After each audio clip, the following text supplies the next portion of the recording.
Are men talking their reproductive health away? There have been unexplained declines in semen quality reported in several countries. Might cell phones be playing a role? As radiofrequency electromagnetic radiation from these devices could potentially affect sperm development and function. The cell phone industry bristles at the R word, radiation, preferring the more innocuous-sounding RF EMFs. They do have a point, though, about it being used by snake oil hucksters of radiation protection gadgets. Radiation need not be atomic bomb gamma rays, but just a warm glow of sunshine on your face. That's radiation, too. The question is, does the specific type of radiation emitted by cell phones affect male fertility?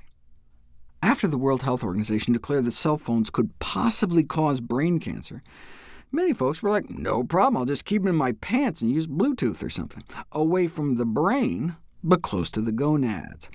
Put all the studies together, including nearly 1,500 semen samples, and exposure to mobile phones was associated with reduced sperm motility and viability, though not necessarily sperm concentration. How much less could they swim?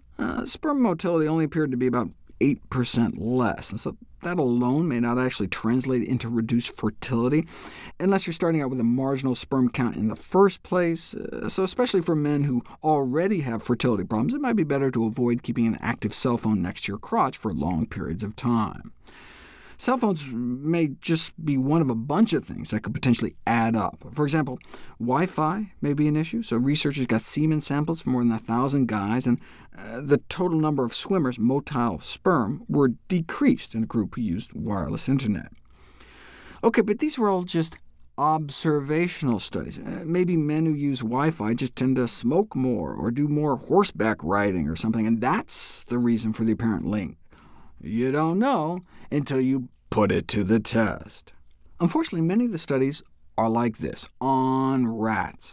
So while the microwaves emitted from a cell phone do not appear to affect rat testicles, it can be argued that you can't necessarily extrapolate from these animal models since, for example, their scrotums are non-pendulous, meaning their testicles are more inside of their bodies rather than out swinging around.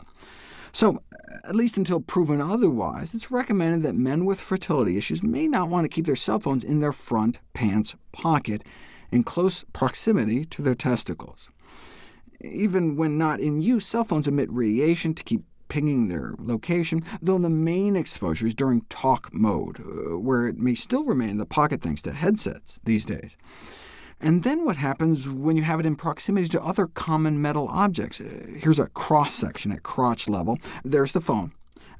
You may have a metal zipper, key ring in your pocket. When all three objects were added, the SAR, the amount of radiation absorbed into the testicles, was generally increased, even approximately doubled. But that's only a problem if the radiation does actually damage sperm. How hard is it to just design a study where you just wave a cell phone over some human sperm in a petri dish to see if it's an issue? And here we go. Significantly more DNA fragmentation in sperm exposed to cell phone radiation, starting within an hour of exposure. Such a dramatic effect that they suggest women might not want to pocket their cell phones for a few days after trying to get pregnant so as to not put the sperm at further risk.